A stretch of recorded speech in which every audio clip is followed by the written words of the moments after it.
Hello guys, welcome to my page. I'm going to show you how to transform this hair from this to this masterpiece on my beautiful client's hair. So stay tuned because I'm going to be showing you all the tips and all the tricks. Hello lovers of Bookisy Fashion, welcome to my channel. Please like and subscribe. So guys, you're going to need your holding spray, your hair mousse which is optional, your heat protectant which is very essential, and you're also going to need your brush, your latte comb, your white tooth comb, and everything.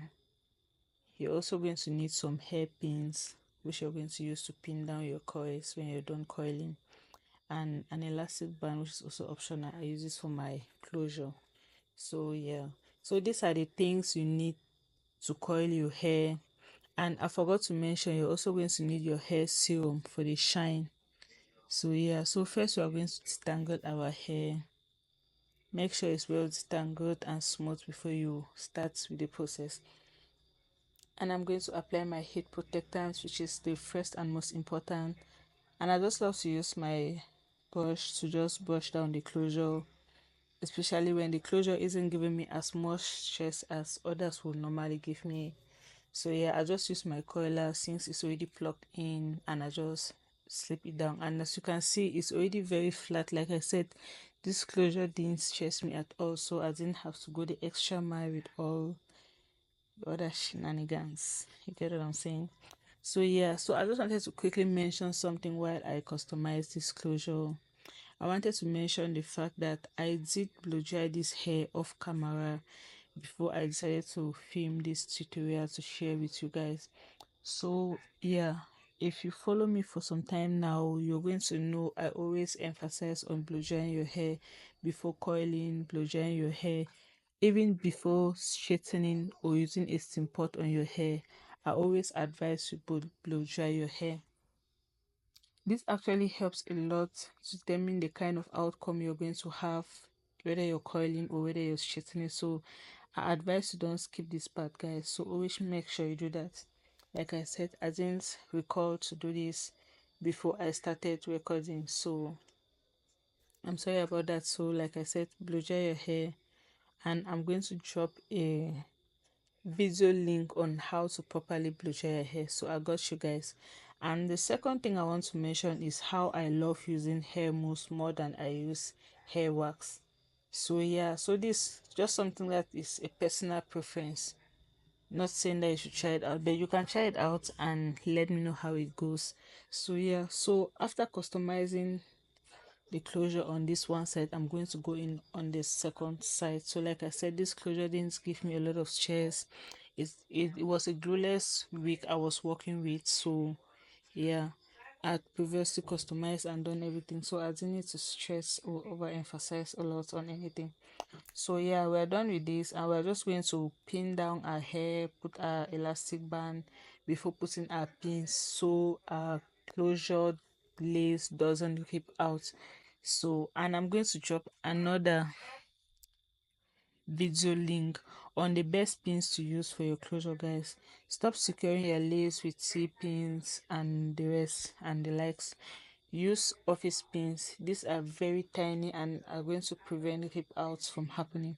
So after securing your lace frontal, you're going to go ahead to secure the actual wig on the back and make sure everything is perfect, so that you don't have a lot of movement when coiling your hair. So yeah, so that's what I'm basically trying to do. So at the front of your hair, any area of your lace, use an office pin.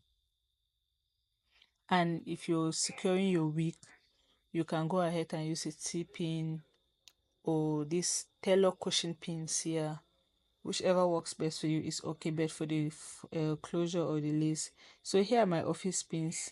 So the close-up isn't the best, but you can see how really tiny it is.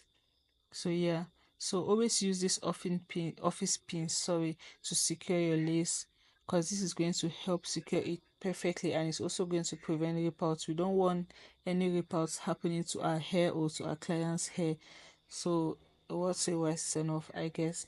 I actually learned this the hard way, guys. That's why I'm emphasizing on this. And as you can see, I use T-pins to secure the back of the wig. So I really emphasize on using the appropriate pins for each section of the hair. On the wig, you can use your T-pins. The material is more durable and not very delicate compared to the lace. But for the lace, guys, always make sure you're using office pins. These pins are really tiny and they do not rip. And the most important part of this is always put an elastic band, if you can, if you can, on your closure or frontal before pinning it down. This way it kind of eases the tension that you're going to experience if you're straightening your hair or coiling your hair, because you're going to have tension. Like you're straightening, you're coiling, you have to put tension so that you can have the best results.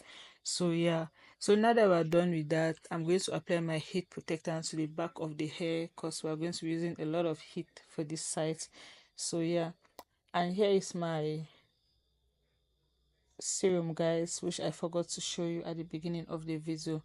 So you don't need a lot, but this was just stubborn coming out, so yeah, you don't need a whole lot. So I just use this little and I just make sure I just massage the whole hair with it, and this just gives that extra shine. And yeah, so next we are going to go into section our hair. Section. We are going to work in smaller sections. So first I'm going to start with the corner, and you're going to see the method I'm using for the lower part. I'm going to use this method because I want some volume in the hair. So when I'm going to the second layer, you're going to see the difference on the bombshell and reverse bombshell. So I use two different methods. So one method gives volume at the roots and another doesn't. So when I mix the two together, I have enough volume, especially if the client wants to come out the coils later on, or if they want to maintain it as it is. So secondly, when coiling your hair, when you're coiling your hair on the left side, make sure your hair is coming out on the left side if you want volume. If you do not want volume, I'm going to insert a video link as well if you do not want volume on how to coil your hair. So if you want volume, make sure your hair is coming out on the left side if you're coiling on the left side. And when you tension your hair, you're going to hold it for some seconds depending on how hot your coiler is, and then you're going to release it. So after releasing it, what I do is I spray my holding spray and then I pin it. So that's it. So you can see that this particular one does not have volume at the roots, guys. So yeah, so here is the next. This one is going to have volume at the roots. Instead of going from beneath, I'm going to go from above. So this is going to give me volume at the roots. So as you can see, like I said, when coiling your hair, make sure it's coming out on the left direction. If I'm coiling the left side of my hair, I believe you can see I was coiling the left side of my hair and it was coming out on the left side. So guys, if you need a detailed tutorial on how to coil your hair, or if you have problems, if you have difficulty, if you have issues coiling your hair with a coiler, then you can let me know in the comment section and I'm going to put on a video specifically for you guys. So yeah, so you can see that this particular one has volume. You can see it has volume at the roots, unlike the other one which did not have volume at the roots. So I love to mix the two together because it just gives a little more volume and something happening somewhere.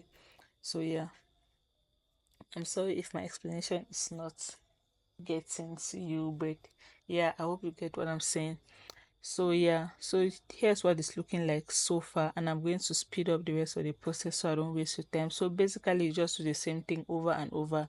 You hold for some seconds and then you release, you hold for some seconds and you release. And when you're coiling the right side, make sure your hair is coming out on the right side. And when you're coiling the left side, make sure your hair is coming out on the left side. And when you get to the front of your hair, you could either do bombshell or reverse bombshell to frame your closure on how it's going to sit on your client's face. So always do this depending on the face type that they have. So yeah, so here's what my wig is looking like after coiling. So yeah, so I was going to take it down on the clients. That's why I didn't drop the coils on the mannequin head. So, and here's what it's looking like on my clients, and I didn't get to film the part of me taking down the coils, because that's also a very important aspect. So guys, I'm going to post a detailed tutorial on this, so make sure you subscribe and turn on notification. Thanks for watching. Bye bye.